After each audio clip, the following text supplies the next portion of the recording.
But the most important thing is I just came back from Parrot Festival in Houston, which was an amazing time as always. And I had a chance to talk to my guest, Bennett Hennessey, while we were there. And I talked to Dorothy Patterson. And I know Dorothy's out there. She's feeling a little bit under the weather, but she said she would listen. She promised, and I expect some comments in the comment section from Dorothy.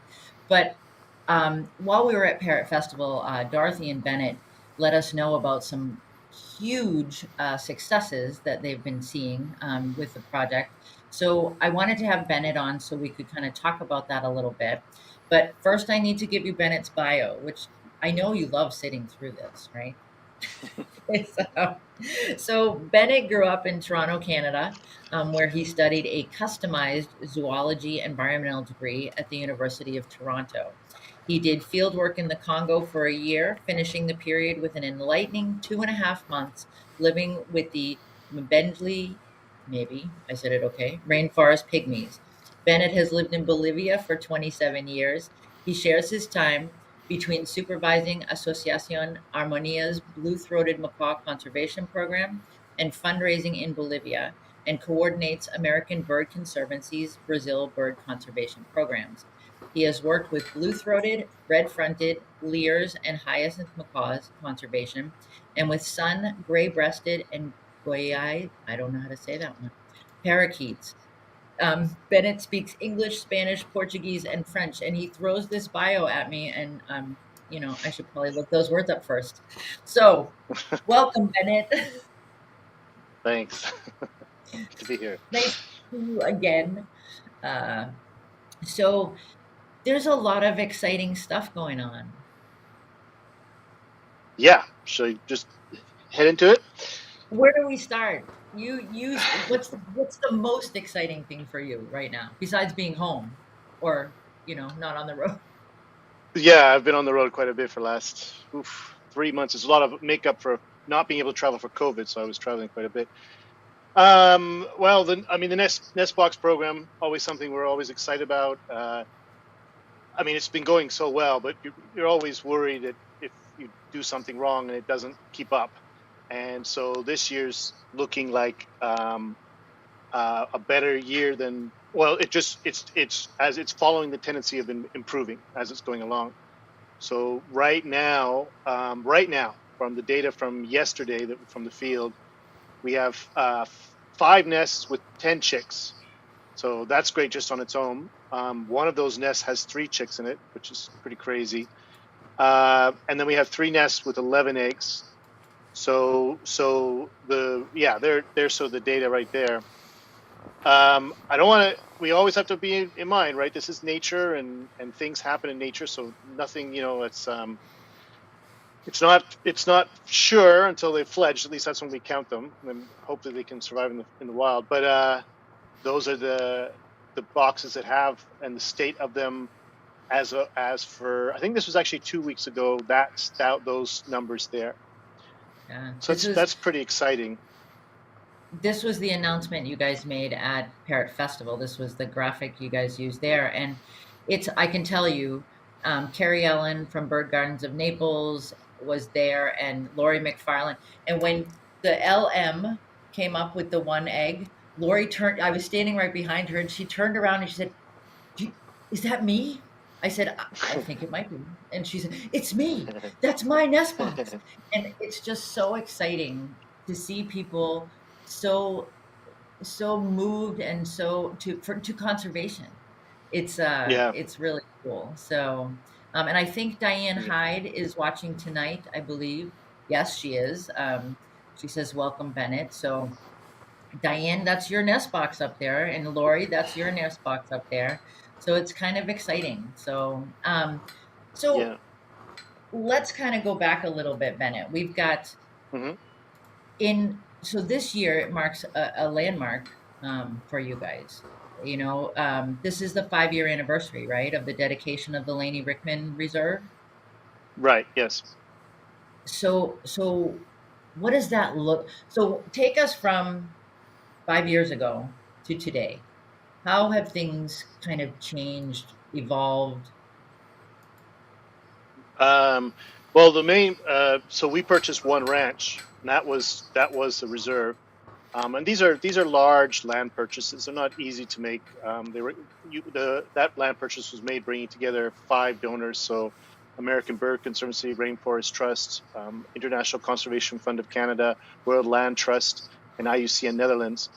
Um, and so the idea was that we were just going to do that, though, the nest box program there, and then a lot of it we did on other ranches near us, and asked for permission and whatever.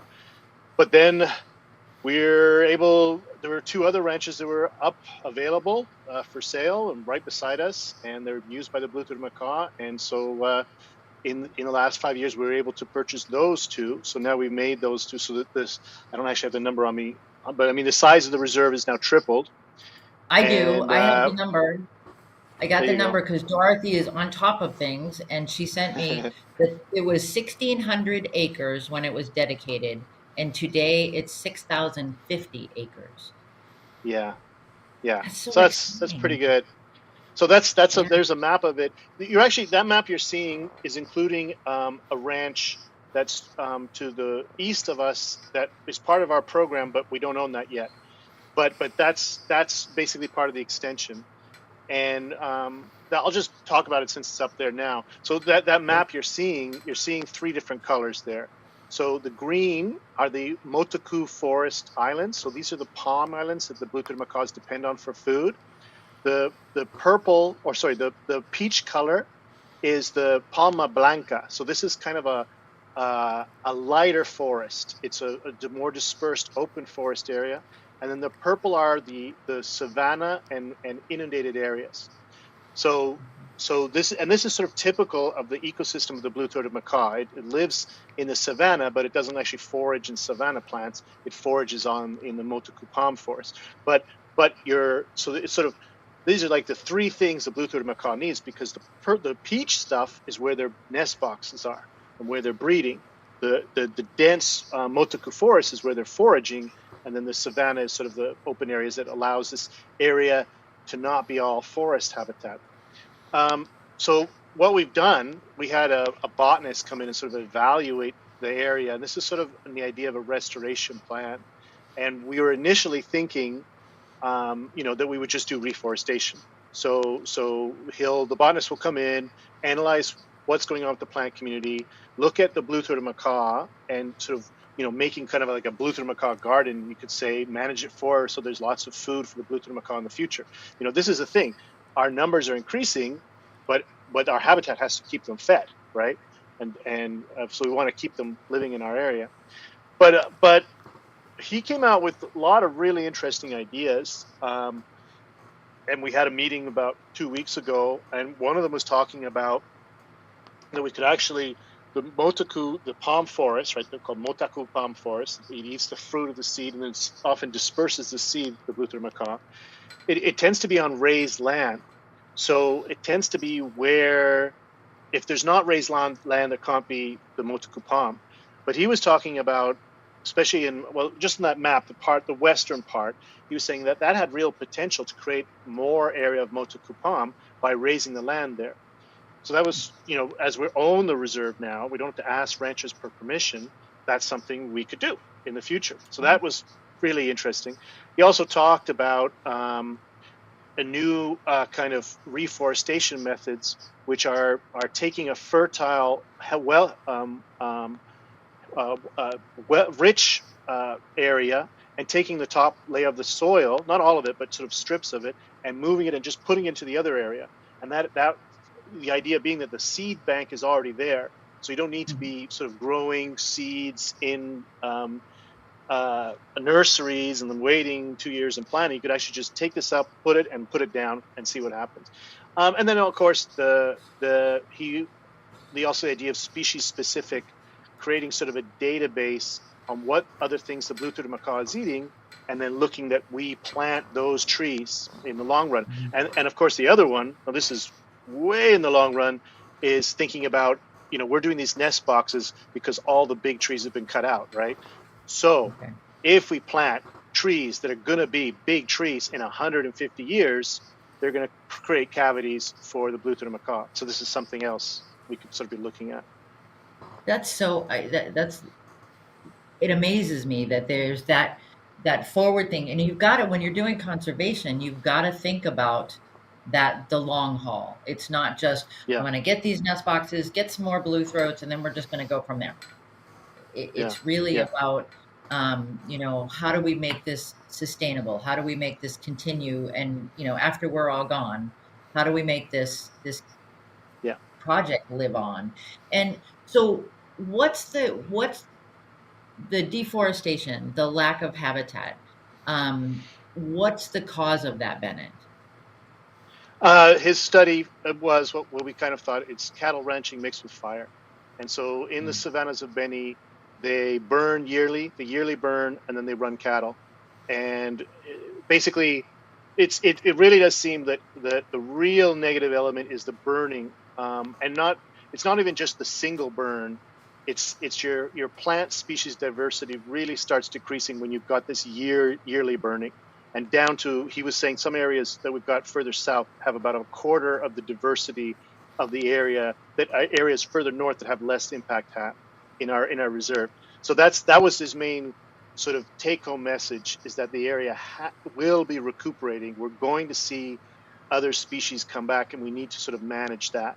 And part of mhm. it is, and this is another element that we're going to have to play around with, that part of it is that so our nest box program, I'll just give you a little anecdote here, but what we've got right now is a nuisance monkey. You know how they call nuisance bears in Canada, or whatever.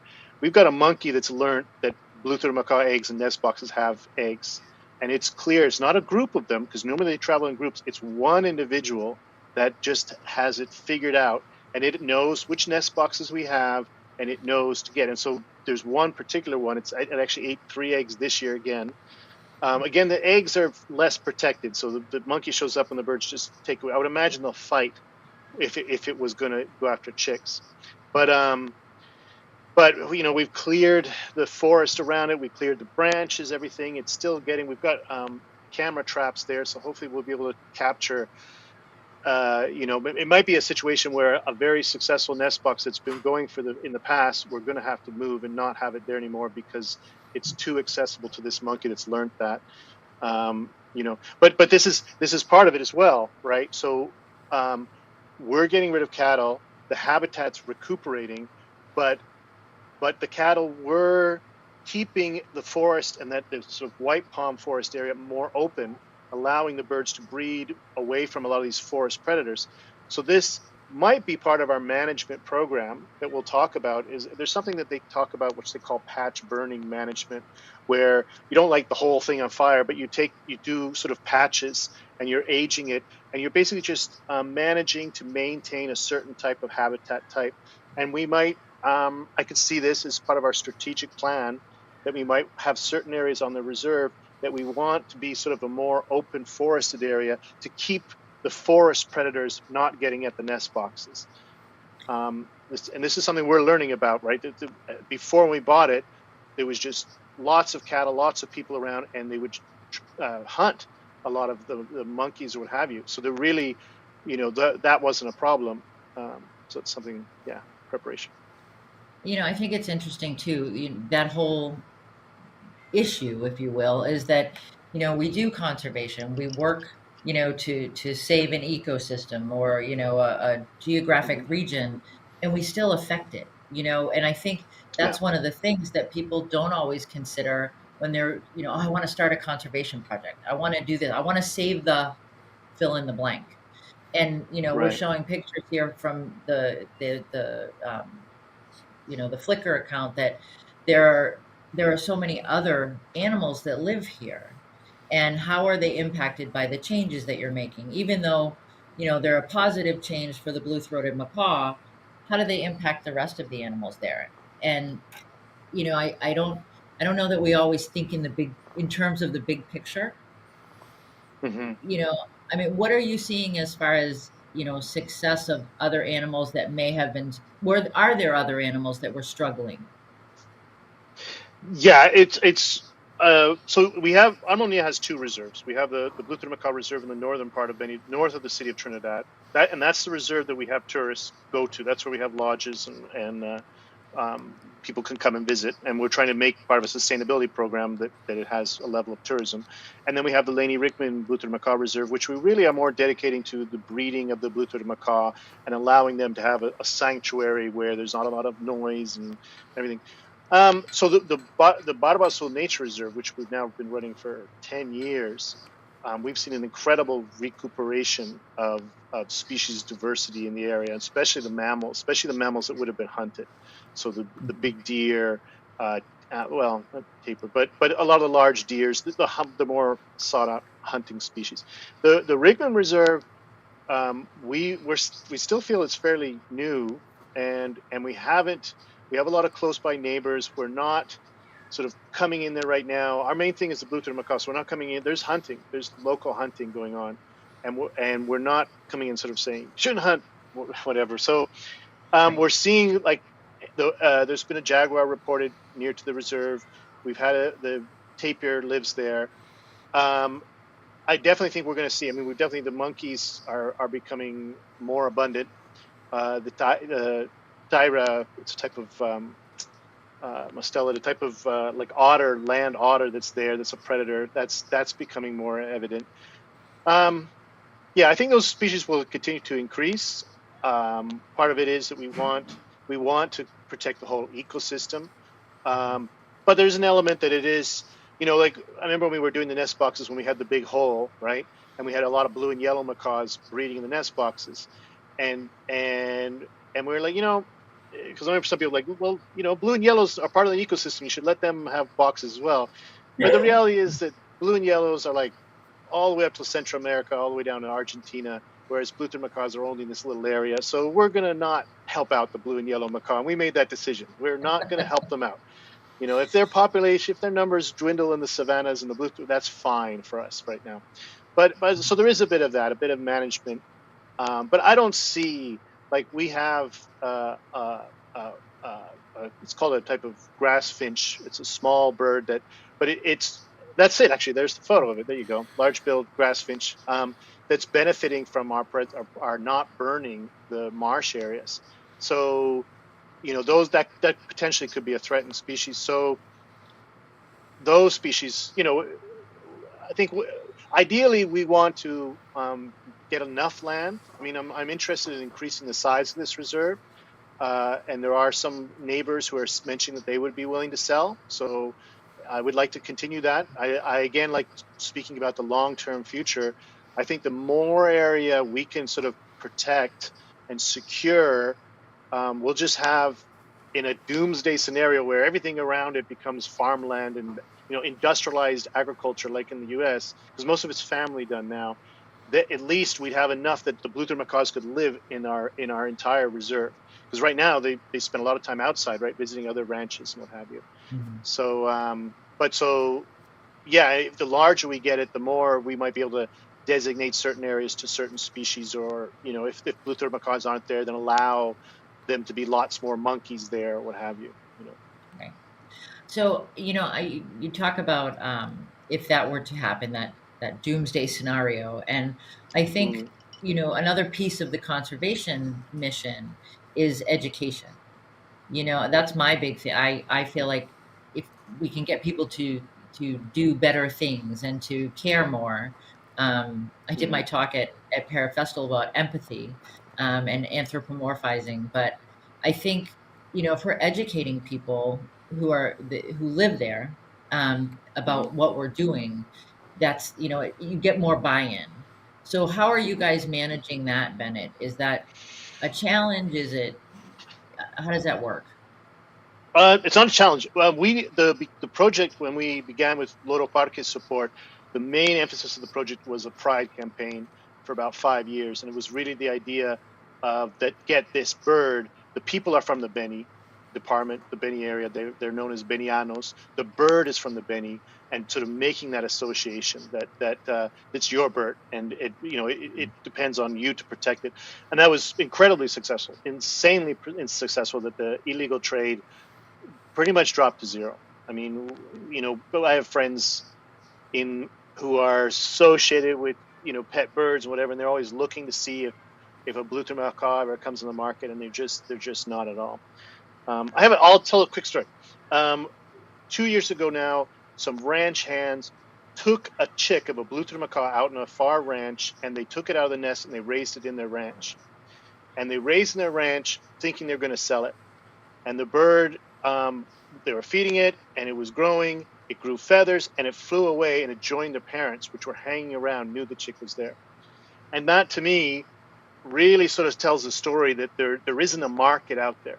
That these are just cowboys who don't make a lot of money. They just go out to, take the cows out, bring them out, move them to pastures, what have you. Thought they could make a bit of money with this bird, and did it. I mean, I really like the fact that they didn't even make the much of an effort to make sure they didn't lose the bird, and it flew away and joined the parents. So I think that really tells you about the state of illegal trade for blue-throat macaws in Bolivia right now. That there isn't someone out there saying, "I'll give you $300 if you bring me a bird," kind of thing. There's no one really wants it. No, no. Anyway, so that's great.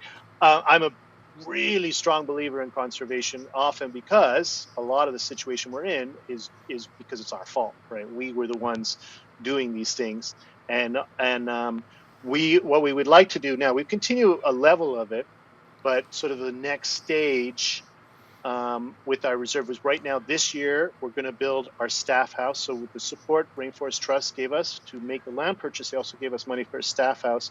And we're going to have as part of that an interpretation center. And then I think what we'll need to do is have a specific 1-year program.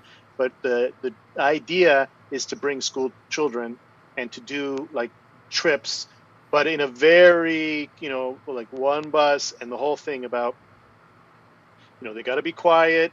They come and they learn about the nesting. It's a very once in a lifetime experience. And honestly, because I had some of those school trips. I remember going to a honey making processing place, and it's always stayed with me. But also it's the Benny bird, and a lot of people in Benny, no, 99% of the people in Benny have not seen the bird. They don't know. They know about it, but they haven't seen it. So I think giving that experience for children, and that's our future, would be really, it'd be a very intelligent investment. So that's next. I mean, we're always doing stuff. We're on Instagram, Facebook, and we tell about the project and what have you. And we're at fairs, but I think that would be a next real to maintain that the Laney Rickman Reserve is kind of the place where Bolivians can come and have an experience with the macaws. We'll make it like a blind, make sure that it's, because as Cesar, our park guard, he says, when they're breeding, there really is a lot of noise, and people hanging around could really scare the birds off a nest. And he says when they have eggs, they can scare up and they break their eggs when they're flying away, unintentionally, but just from the. So we really do want to keep a level, a low impact method like that. Yeah, I think that's part of it, is that balance, and having a lot of places, a lot of conservation projects, it's a challenge because people, oh, those are junk birds. I see them all the time, right? Yeah, The yeah. eyes, they're everywhere. I don't care. Why do I care? There's so many of them. But I think in this situation, like you said, it's not something that they're seeing every day. And you Mm, talk about those experiences when I was doing some work with the Nature Conservancy, and one of the things we did was they still do a bowl the planet, and it's 1 day a year they have bowl-a-thons, and little kids go and bowl and they raise money. And I remember doing mm, it with my son's Cub Scouts and his Cub Scout pack, and I had a little boy come up to me, and he had raised some money, and he said, "So can we go there?" I said, "Can we go where?" He says, "To the rainforest that we just bought, because they have a buy an acre program." And he says, "Can we go mm-hmm. camping there?" I said, "We can't go camp. Maybe someday. Maybe someday we'll be able to do that." But it's just, Right. if one child out of that busload, one child out of that activity becomes a steward for conservation, a steward for the planet, then it's a win. Mm, I mean, yeah. it's that's always been my theory on it, that we need to get them while they're young, get them excited about it. And I know Amber was listening. And Amber's son he bought a nest box. He saved his money and he got a nest box. And it's that kind of level that's so exciting when a child wants to participate in conservation, even though it's half a world away, they're still doing it. So, that's Yeah. kind of fun. Um, so selling nest boxes, Bennett, you're on your boots on the ground, but how does that work? Can you fill people in on how the buying a nest box works? Sure. So you're basically renting a nest box for a year.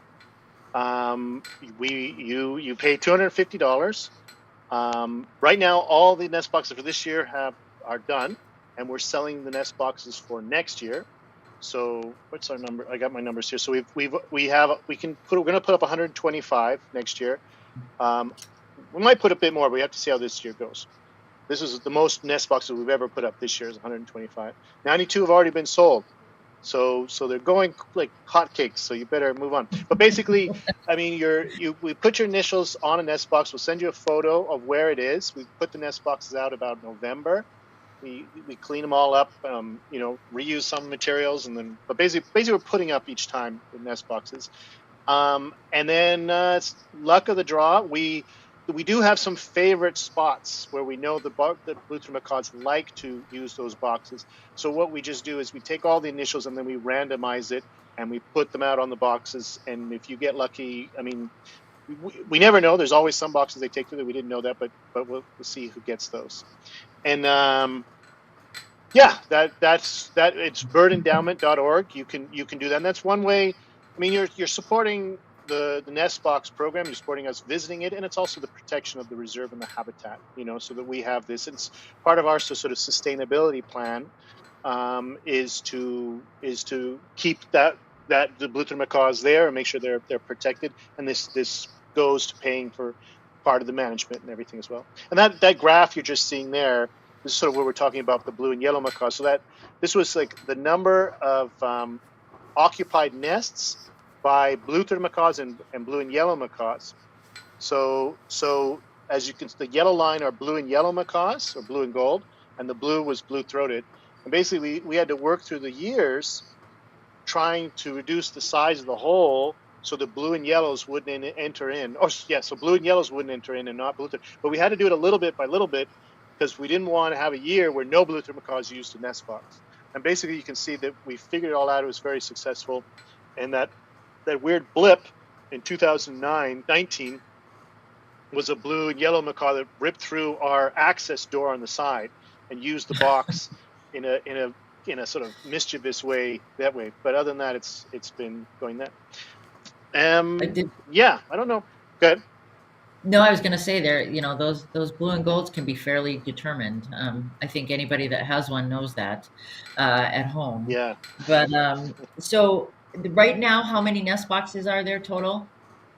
125 are right now. So the breeding season 2023, the numbers I gave you, right? With the 5 nests with 10 chicks, 3 nest boxes with 11 eggs. Could be some more. It's still February. We have had birds breed a bit later. So sometimes they might breed into June. We'll see. Yeah, and we have 125 out. And so for right now, if you wanted to buy a nest box, it would be for next year's breeding season, which would start around December this year, and then mostly it's next year. And again, we have 92 sold. So they're yeah. So and can I just mention? Go ahead. No, you go ahead. Oh, sorry. This graph. This is so far. This is our. This is the success. So the red line are fledglings that have come out of a nest box, and the blue line are the number of nest boxes occupied. And what we're calling this is because sometimes they take to a nest box, the eggs don't, they're infertile, whatever, and then they come back a couple of weeks and they try it again. So it's not the number of nest boxes, the number of box times they try to breed, but you're just seeing what we very much like to see. Especially the blue one, the number of nest boxes being used is increasing. So that means more pairs are out there breeding in nest boxes. And the red line are the number of chicks that fledged. We did have predation by a monkey last year, so we had 8 chicks fledged last year. Right now, so if you think about that, right now we have 5 nests with 10 chicks, right? So we have a good, and we've already got 11 eggs on the run. So it could very well be this is one of our higher years, or the highest year actually for the birds in the nest box, which is something we'll want to see. There's quite a, just on blue-throated macaws, they're, they, once they come out of a nest box, they probably take 4 to 5 years to breed. They are probably, I mean, we know some of this from captive breeding. They're kind of bad breeders initially. So we get sometimes birds that lay eggs and the eggs are infertile, or they just gone. And we're using camera traps. We have more camera traps up now to try to understand the predation, try to understand what are the threats to the birds there.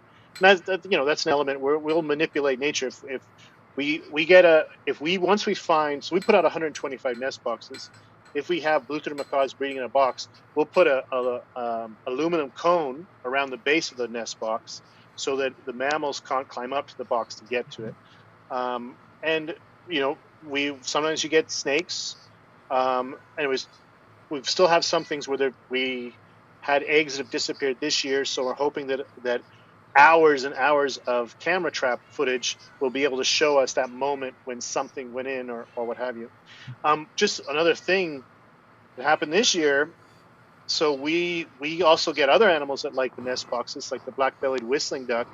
And we had last year a videotape of a looking pretty serious fight where, the black-bellied whistling duck was inside the box and the macaws went in, and you could just hear banging around and everything, and then the duck flying out.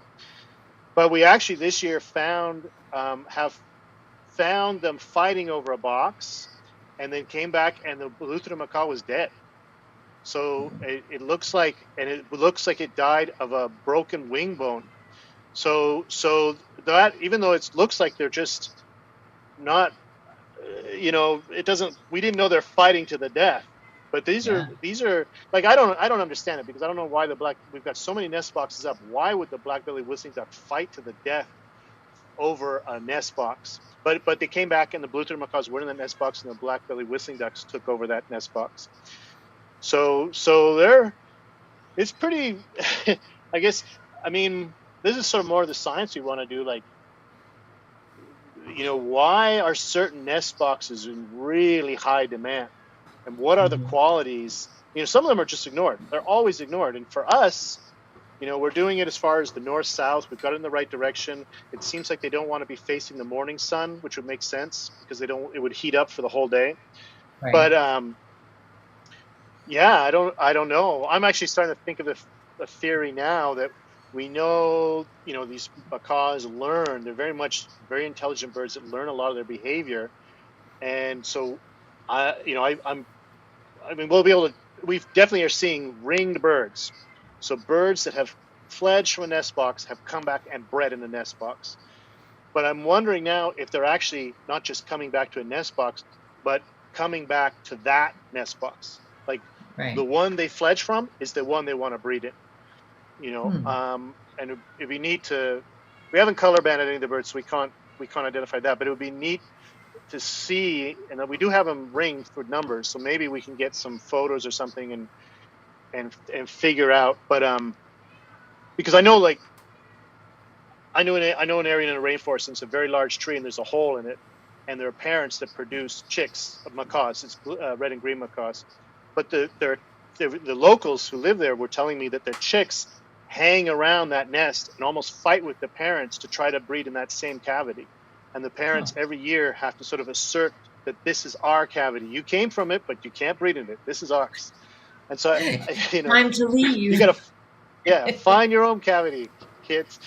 But so I'm wondering if it's even could be that, and that's why they're willing to fight. Because we've also had camera trapping and it's when the chicks are quite a bit larger, which is odd, of a real serious blue-throated macaws fighting with one another, a pair against another pair, battling on the top of a nest box. So lots to learn. But there's another element. It is nature. Yeah. So like the ducks, if the nest boxes weren't there, where do they nest? Where do they typically nest? Well, this is it in cavities. So there's Just like 19 bird species that breed in nest tree cavities.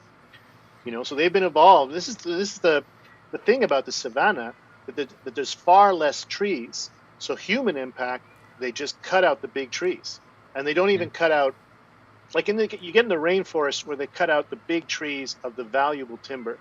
But for so there's a bunch of sort of emergent species that have a softwood that's not seen as very valuable, so that can offer homes no problem. But in mhm, the savanna, it's just all wood is good wood, and to make anything from furniture to nest posts to fence posts to what have you. And so just all the big trees have just been taken out over the last 100 years. So all these birds are looking for a place to breed. You know, yeah. I mean, it might be yeah. interesting to try to see if there's any difference from species in the cavities. Is it are they Hmm. high? Are they and then try to modify, where the nest boxes go. Or, I obviously I have no idea because I'm not on the ground like you are. But Hmm. so when you guys designed the nest boxes, what what were the key components that it needed to have? Well, basically, we took a blue throated macaw nest in the wild, and we copied that Mhm. template. So the size, and the first ones were too short, and toucans are actually a real problem for egg predation. The toucan, which is common in the area, but the trick to that was just to make a deeper nest box. They're not going to go. But I mean, they've bred in our nest boxes, toko toucans. But as far as them taking a risk of quickly going and stealing an egg, I mean, I think we can. I can safely, scientists would say I don't have the data to support this, but they don't they don't seem to want to take the risk to jump in a nest box, eat some eggs, and then go back out the hole. But it Mhm. seems like when they could perch on the edge and just stick their head in and steal some eggs, they would do that. I mean, I watched in Brazil when I was doing a study of another bird. I watched a toucan, and it had like four cavities, and it was going around and looking in the cavities and looking at the size of the chicks and not eating them yet, and clearly it was like waiting until like they get big enough and it'll be a good meal. And so it's like harvesting. It was like, when will I harvest these chicks? And it would do every morning. It would come out and do this. But so anyway, we did a longer nest box to do that, and then we started reducing the hole for the threat of the blue and yellow, and yeah, we've kind of stuck with that design. It's we tried a rounder design, thinking I still would like to experiment with this because we've got right now a nest box with 5 eggs, right? And if you actually look at the size of the chicks when they're big, like some of them can have 3 chicks. That's pretty tight. There's Mhm. not a lot of space for big macaw chicks. And I wonder if we made, like a kind of pyramid shaped nest box that just had a lot of basal space. If they would say, all right, let's do 5 chicks, because doesn't it, as far as and especially, Cesar, who does, it's our park, our reserve guard, and probably the world's expert on blue-throated macaw breeding in the wild, honestly, because he's been doing this.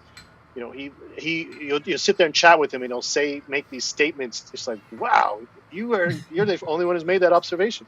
But he looking at the food they're eating, there doesn't seem to be any problem with the lack of food. You sort of look at limiting factors, and food resources up to now don't seem to be a problem. All the chicks, we're not seeing thin chicks that are unhealthy, and that's why they don't fledge. We're not seeing that at all. We're pretty much seeing, you know all chicks fledge. The ones that get to the chick stage, they're all fledging. I mean, and we actually compared our rate of mortality, and it's very much within a line of a natural level of mortality. So, Hmm. but yeah, so we think that standard is pretty good. Might experiment with deeper, wider base someday. The problem with the round one we did is that the wood started drying and it created more holes and it allowed more rain to get in, and so it was sort of like less pieces of wood the better. But you saying that is not a bad idea. That maybe we should start throwing up blue and black-backed whistling duck, black-bellied whistling duck boxes, which have big holes and are shorter, and stopping them using because this is the first time we're finding so last year we had them fighting, and basically the blue and yellows, the blue-throateds got rid of black-bellied whistling duck that was trying to take a box. But now this was sort of a little take-home message that, wow, this fighting is more serious than we thought. I never Mhm. in 1,000 years would have thought that a black-bellied whistling duck could kill a macaw. What I think, though, nature's complex, and they probably know, they know in bird fighting the sweet spots. Like if you hit a flight bone, you're Right. gonna really, so that's also I guess, I mean, they just have a flat bill. They probably, were there, like, that I'm sure the macaw's like, whoa, don't go there. That's that's my important. I need that. Stop. So yeah. Yeah, no, and I think, it's interesting because when you hit that place where you had success and okay, we've got birds using the nest boxes, we want to stick with that.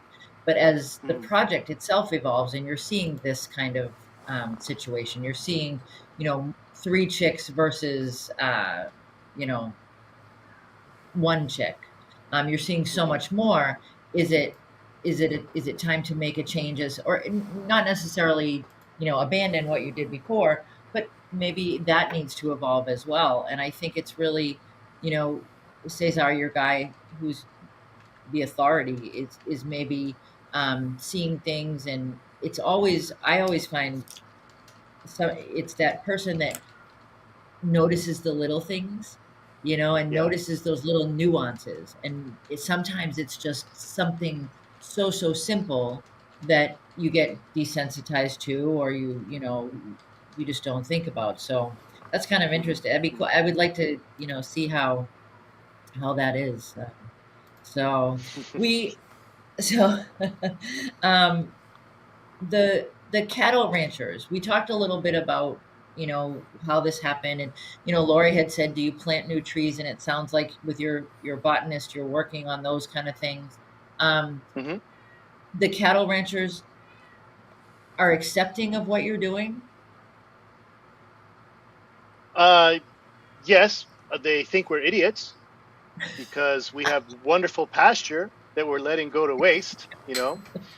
Um, I actually went to visit the Tallgrass Prairie Reserve in Oklahoma when we first started the project. And I want to talk to. They were doing patch burning, and just to get some of their experience. I spoke to Scott Hamilton then, who was very helpful. But he was saying that your neighbors are always going to think you're a fool because you have this resource that you're not taking advantage of. But find the way that they can, that it helps it with there.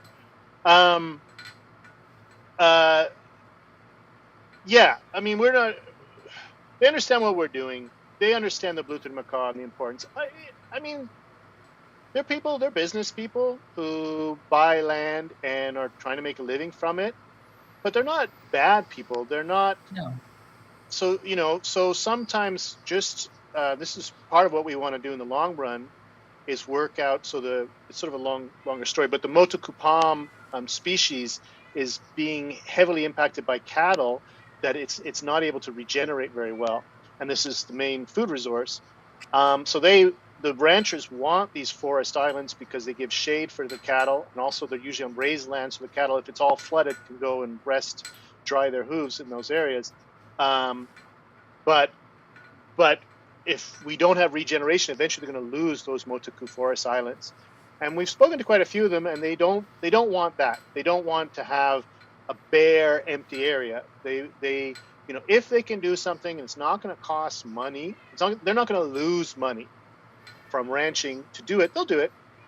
Yeah. I mean, most of our nest box program has been on private ranches before this for Mhm. many years, and we just gained permission. And I definitely know that the two ranches we bought, the owner was very happy that it's going to be a blue-throated macaw reserve. That he was very, it was like something good that he's done, passing it on, or she's done as well. um so yeah, I mean, for example, where we are right now, there is hunting. You often will see people drive and they've got like a little shotgun in their back just in case they might see something that might. We're not going in and doing a sort of you all were bad because you're hunters, Right. thing.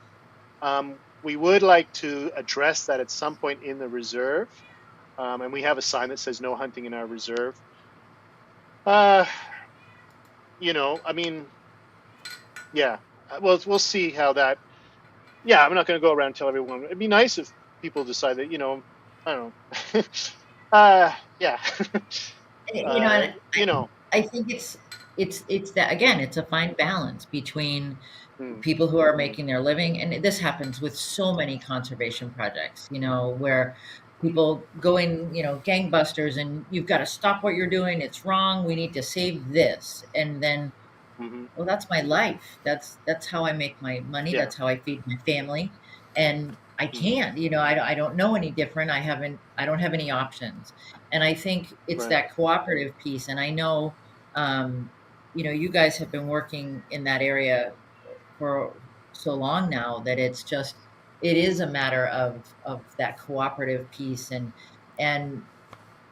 it's not, and some people say, oh, well, they're stupid, they're just from there and they don't understand. And that's not the Right. story at all. It's No. not what it is. It's what people know, what they have experienced, their life situation, and we can't just go in and kind of turn that upside down for a macaw.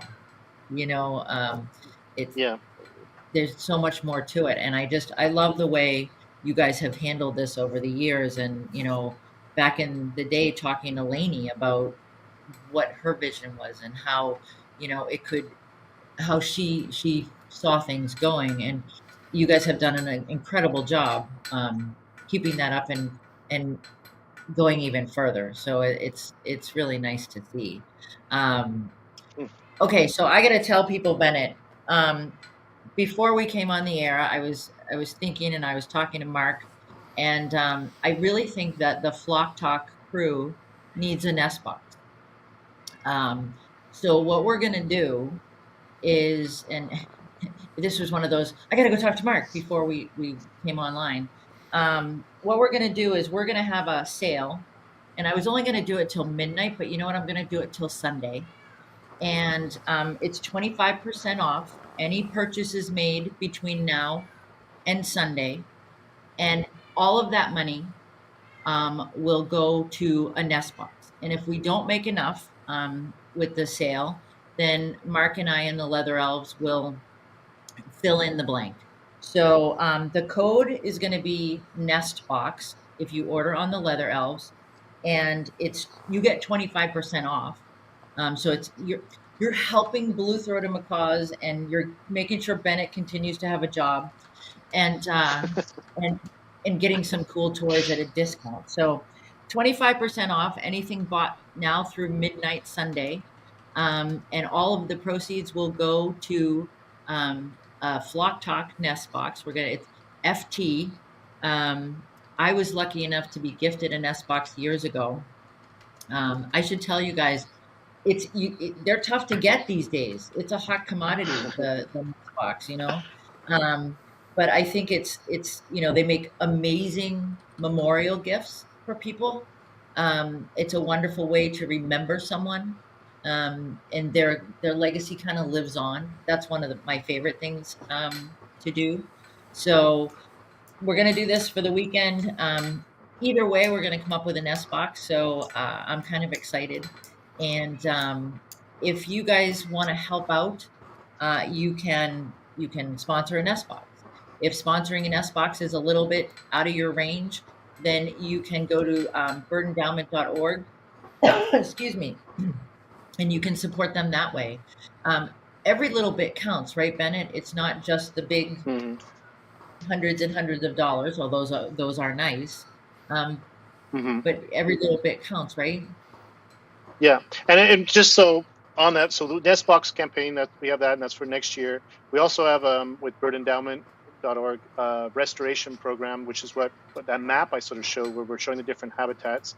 And so now we have to build a nursery first of all, and then I was actually talking to Luz Mercado, who's managing the two reserves right now, and so she's going to sort of create a 5-year strategy, taking the ideas of that the botanists gave us, and looking at one, a nursery with trees clearly that the blue-tooth macaw likes to eat. 2, the motoku palm tree, figuring out the way we can make sure that there's more motoku palm trees in the area, and then also sort of forest management and reforestation ideas, as I was mentioning, like taking the soil over. So that's another project that needs support, and we'll be looking for that. Also, just to mention that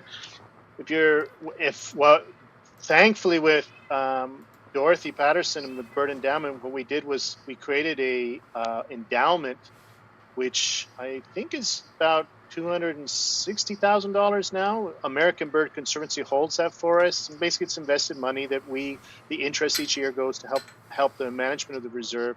That's, if you want to think about a life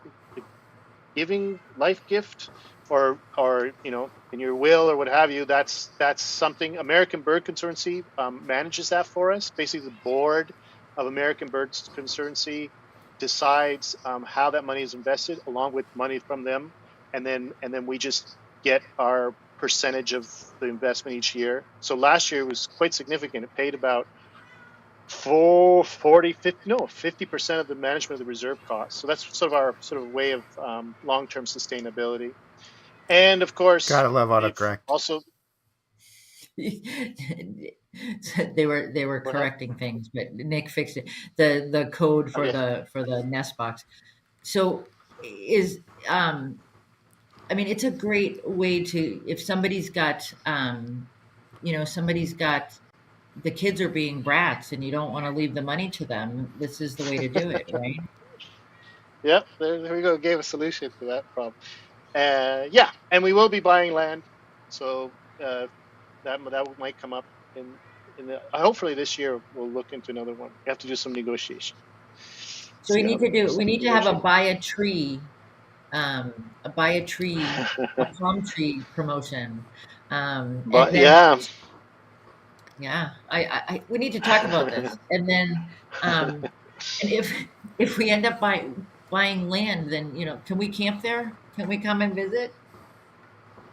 Yeah, we do want we have 2 reserves, because we have noticed that people so I'm going to, if you follow my webpage, and I'll get the news out there on Facebook, my Facebook page, but we're going to run a parrot tour this year, and the idea is a 12-day trip visiting 3 different habitat types. I'll guide the blue-throated macaw part. I'll guide the trip to the Barba Azul Nature Reserve. And then we have Bird Bolivia, who has guides who can guide the other part, which is the rainforest part, and then the red-fronted macaw, which is another endemic species. So that's a trip we're going to try to run every June. I'll put up those prices. This is a sort of a starter. I have a feeling it's going to be the kind of thing that will fill up every year once we've sort of set it up and people come back, and because Bolivia's amazing, the macaws are amazing. It will be a great experience. But we really set up the Barba Azul Nature Reserve for tourism. We have nice, comfy lodges. These are hot tropical areas. They're very buggy, and Barba Azul in our winter here has about 120 blue-throated macaws that come down and are in the area. So it really is quite an amazing experience. Kind of like going the cliffs. There's sort of a certain area we know to go to, and you just need to be there in the afternoon, just before sundown, and the blue-throated macaws just start showing up, perching, playing around, along with blue and yellow macaws. You have about 7 species of parrots in that area right there. We've done that trip once for some Australian tourists, and they had 9 macaw species and some like 28 parrot species. So it's a pretty neat little thing. Anyway, that's something I'll be telling about. But you can always talk to me as well. If you're really interested in the trip, you can write me an email I don't know We've if got a whole bunch my of people right here. Amanda and Lori and Debbie, and they're all signing up. And Diane. okay. So yeah, we've got your All right. first Well, trip all. keep it. Okay. Well, I'm gonna put it up, the date and the price and everything on Facebook, and then we'll see how that goes, and then that will sort of be a yearly thing. Awesome. But yeah, but we're really setting up the Barabasul Nature Reserve for tourism. Um, and Rickman, we want it to be kind of quiet and peaceful. Mhm. That's the way to do it. All right. Well, we've talked for an hour, Bennett, and Okay. I think well, yeah, I'm excited, and there's so much great information, so much coming out of that. I need to send a shout out to Dorothy. Dorothy has picked up the torch from Lainey and really run with it, and I can't say enough wonderful things about her and her passion for this project. So thank you for visiting with us and giving us all this information. I do need to send a shout out about Parrot Festival. They've already opened up registration for next year, and it's you can go to parrotfestival.org and register right now for next January. This is their 25th anniversary. As you can see, the bird for next year will be the scarlet macaw. And although we did talk about blue-throated macaws tonight, I'm going to be doing several pieces throughout the year on the scarlet macaws because that's the bird they're focusing on. George, who is the beginning of it all for NPRPF, was a scarlet macaw. So check that out if you have time and you're looking for something to do next January. I can tell you it was a wonderful time. And like I said, we're going to get this nest box taken care of this weekend. So Dorothy, look for that. And Bennett, it's always a pleasure. Thank you very, very much. And everybody take care, and we will see you all soon. And Bennett, we want to hear more wonderful, wonderful things from the field. Try to. Well, thank you very much. It's good fun. Take it easy.